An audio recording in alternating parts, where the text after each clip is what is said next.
G'day so-and-sos and welcome to my sewing room. My name is Kathy and in today's video we're going to be looking at some common issues that can go wrong with your sewing machine and how to fix them. So I'm going to be using my Singer cosplay today to show you, but this will apply across all sorts of sewing machines and all brands and all sorts of issues. They are the most temperamental things on the face of the planet, but I will teach you how to get to know yours. Okay, let's get cracking. Here we have my Singer sewing machine and I have made a right mess. I can't even turn that wheel forward. So the first thing I'm going to do is turn my machine off. I don't want to be sticking my fingers under here with my machine on, even though I know that my foot isn't near the foot pedal, but I've got Ugg boots on. I'm going to be moving around, I'm going to be shifting, and at some point I will accidentally step on that foot. And at that time, my needle might move and I don't want my fingers there. So machine off. Second thing I'm going to do is just take that foot off and out of the way. Now let's have a look at, oh my goodness, look at what I've done with that fabric. That is a right mess. I can't even move that wheel forward. So what I'm going to do is snip my thread up here and see if I can snip it down here and just get that thread all unthreaded and out of the way. Now you can see I'm going to need some tools for this. So I'm going to take out this little guy that comes with my machine. I'm going to take my bobbin plate off, take my bobbin out. So you might be able to see here as well how that thread has caught all around that bobbin case as well. So I'm just going to snip it. Oh, there we go. And then that has released my fabric, which is great. So how do I fix it to make sure that won't happen again? Now I know what I did to make that happen. I did that on purpose for the purpose of being able to show you today. So I know what I did and how that's probably going to be fixed. But in doing what I did, I have probably also messed up everything else along the way and quite possibly damaged my needle or nicked my plate or nicked my bobbin. So we're going to go through a variety of things. So the first thing we're going to do is take that needle out, because when I got that to bunch up like that, it's very possible that my needle hit my needle plate. And I will take a close-up photo of my needle plate to show you, and you'll be able to see what I mean. Now, with my needle plate, you'll be able to see that this has a lot of nicks around it. Like I have really hammered that machine. And that's because this machine is the one that I learnt how to sew on. And I tried to do things that were probably a little bit out of my skill set, which is fine. That's how you learn. But I've also managed to break a lot of needles and to cause a lot of burrs around that needle plate. Now what that means is that when my needle is even slightly off or my thread is slightly off and it so much as touches one of those sides, I'm going to have my thread, it's hard to say with a lisp, my thread will shred. I'll have shedding thread.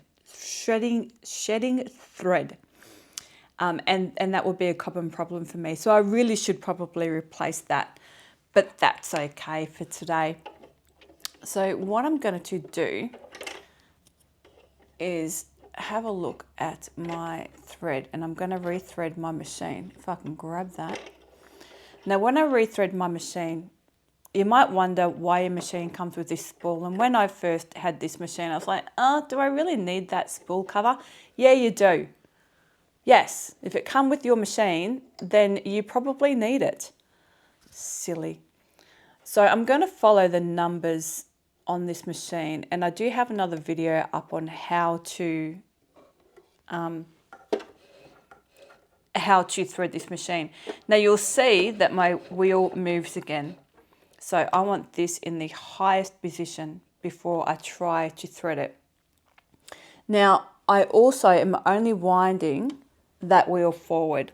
You never want to try and wheel and turn your foot backwards, your round thing, wheel backwards, because it just does not like it. So I'm going to put my needle back in. I haven't put a needle on this machine in donkeys. Which way does it go? Right, it goes flat back, flat bit backwards. And then I'm going to tighten that back up. So let's pretend that was a new needle, because that's what you want to do. If you have a big bunch up like that, you just want to start from scratch. Take a needle out, put a new needle in. The only reason I'm being naughty and not doing that is because I don't know where the needles are for this machine. They're in my workroom somewhere. Put that in, wind up a new bobbin. So let's pretend this is a new bobbin as well. Now, I know that this machine is a Q. So I have to have my bobbin like a Q shape and pop that in. So if you are putting your bobbin in the wrong way, then that will happen. Okay, you always need to make sure that your bobbin is in the right way.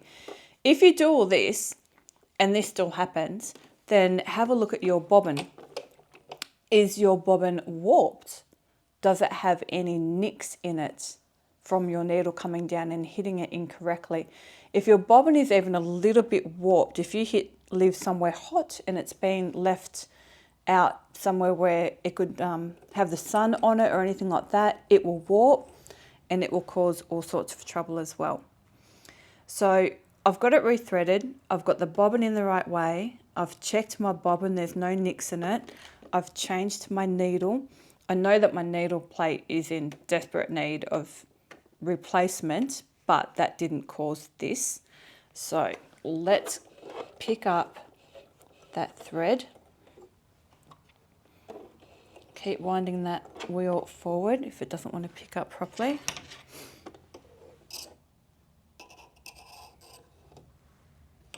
Okay, now I can put my cover back on. Now I can put my foot back on.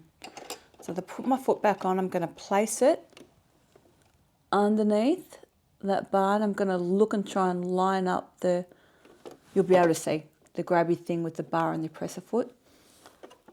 Put that down at the back until it grabs. See? And then it's back up again. Put that underneath. Now I'll grab another bit of scrap fabric. There's always some on the floor.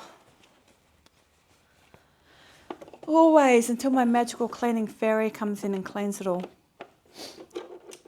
So when I start sewing, I want to make sure that my needle is in the down position.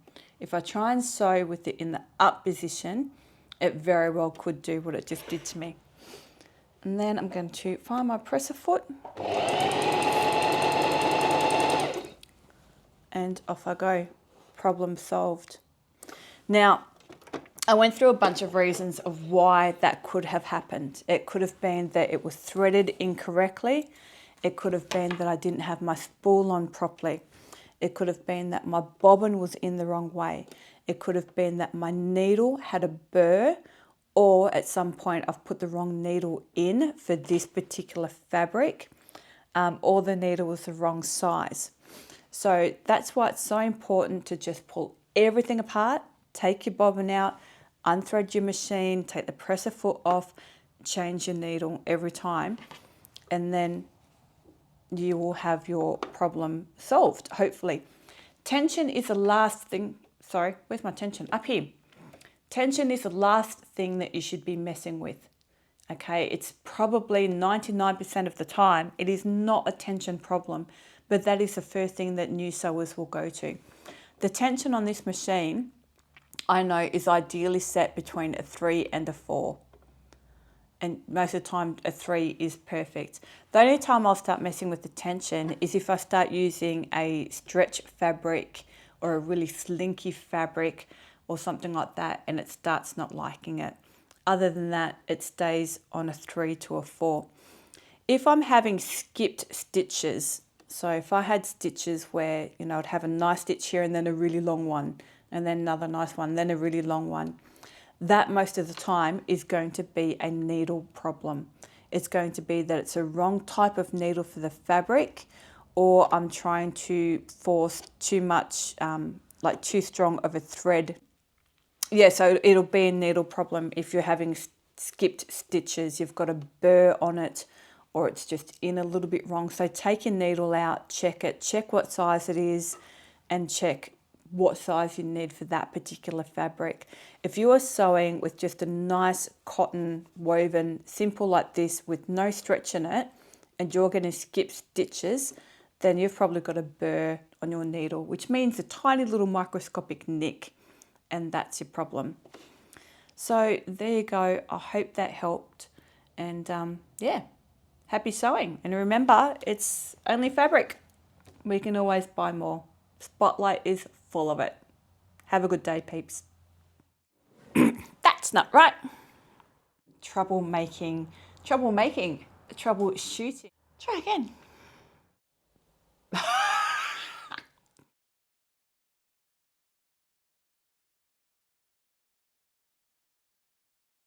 Bugger.